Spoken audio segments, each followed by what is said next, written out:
going to follow the thoracic aorta all the way down, and the first thing I'm going to hit is the celiac trunk. This middle knob right here is the left gastric artery. If you follow it down, it leads to the superior mesenteric artery. This artery leads to the small intestine and the proximal large intestine.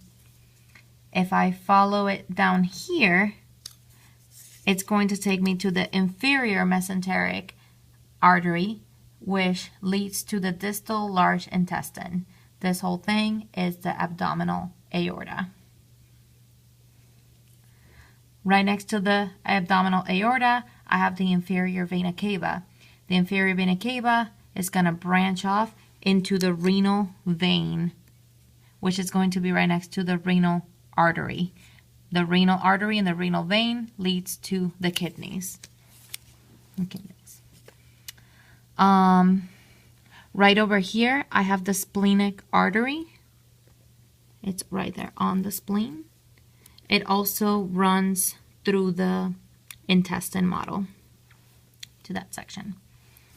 Okay. This break off right here from the splenic, what was that one? I forgot. From this artery, it breaks down into the gonadal arteries, which leads to the testes and the ovaries, and the gonadal vein right here. Okay, so now I go back to the abdominal aorta, and then in the abdominal aorta, it's going to break off into the right and the left common iliac artery. The inferior vena cava is also going to break into the right and the left common iliac veins. The common iliac veins are going to drain the lower abdomen. The right and left common iliac arteries are going to supply blood to the lower abdomen. The right iliac artery is then going to turn into the external iliac artery, which is going to take blood to the lower limbs. If you look inside here, right there, you have the internal iliac artery, which takes blood to the glutes and the adductor muscles.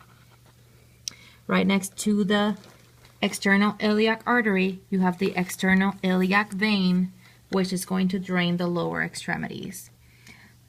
Also, if you follow inside, right over there, you have the internal iliac vein, which drains the glutes and the adductor muscles. If I come down here, I'm going to find this is the femoral artery, this one right here, and then, femoral vein. Yes, this is the femoral artery right here, and this is the femoral vein.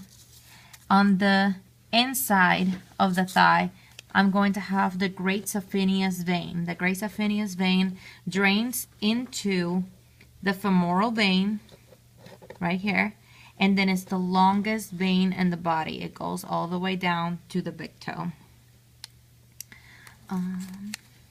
And I believe that's it.